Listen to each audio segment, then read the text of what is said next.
Um, Obviously, 0-6 is not ideal, but the guys came to work today, and I think it's just what we've established as our MO. You know, I think this coaching staff and the group of guys we have right now, we know nothing different at this point. Show up to work, do your job, and do it 100%.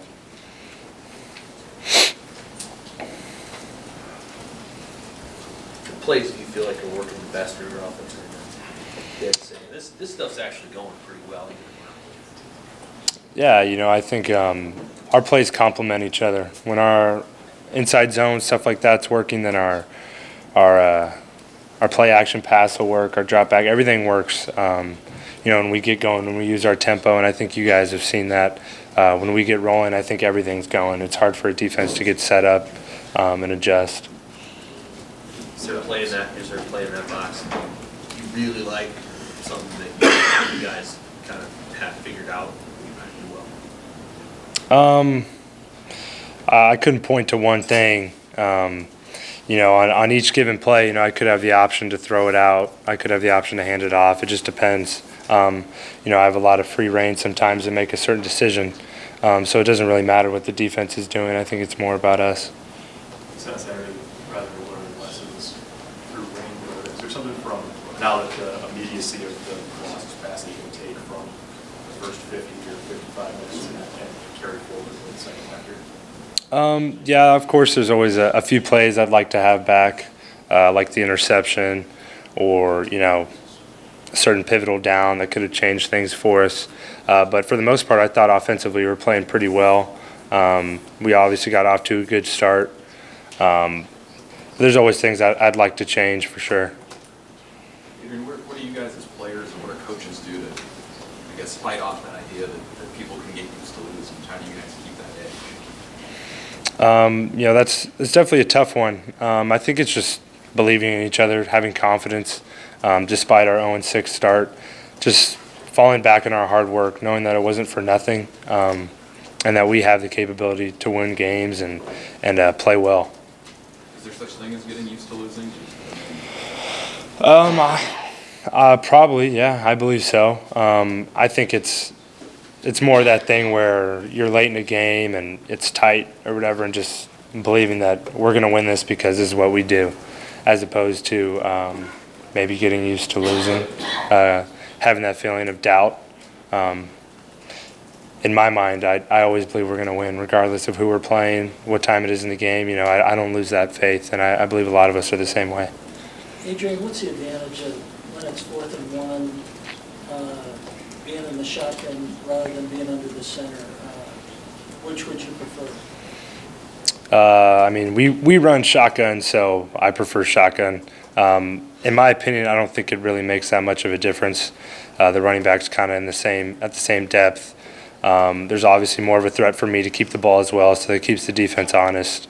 For me, I don't think there's an advantage one way or the other necessarily, but I know shotgun's the way we do it. Did it make any difference having Noah on the trip and on the headset and all that through the game for you? Yeah, I think Noah helps a ton. No disrespect to Matt Masker, of course, but Noah obviously has the experience of UCF. He knows this offense. He's been in lots of games, obviously game action as well. So he definitely provides a different insight, kind of like another coach there. He understands everything that I'm seeing, as well as Bunch. So it just helps having more people to talk through things and kind of give me that feedback. How'd you hear about it on Friday night that he was eligible?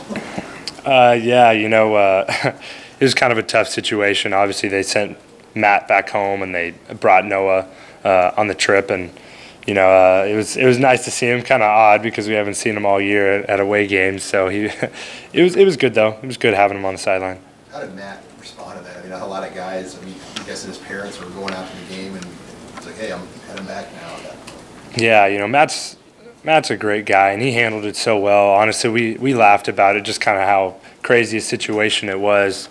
If anyone can handle that type of thing, it's going to be Matt. He's such a quality guy, and he handled it with such poise. You know, he wasn't angry about it. He didn't act sad about it. Obviously, it's probably a disappointing situation for him, but he made the most of it and understood ultimately. Take one more for Adrian. Adrian, this is not to be smart alecky, but did you have win state championship your junior year. I did not. So do you remember the last game that you won as a starter? It was a playoff game, quarterfinals against Clovis High School, probably in 2017, 2016. If somebody would have said that would have been your last win for two, I mean, you have to think it would be crazy, right? Somebody would say that? Yeah, I mean, didn't play football my senior year. It definitely has been a while, but I think the winning culture is installed in me. I don't think I've known anything different throughout my life. I want to win. I believe we're going to win, and I'm a competitive guy. I don't think I'm used to losing. I don't think a lot of the people here are either. We want to win, and we're going to do everything that we can to win. Adrian, what have you seen from Minnesota, which you've studied so far? They're a tough team, like every other team in the Big Ten. It's not going to be an easy week for us. They kind of run stuff similar to Northwestern, so that's a little bit easier on us offensively. But it's going to be a good matchup for us. I'm excited to get back in front of the home crowd and get our first win, hopefully.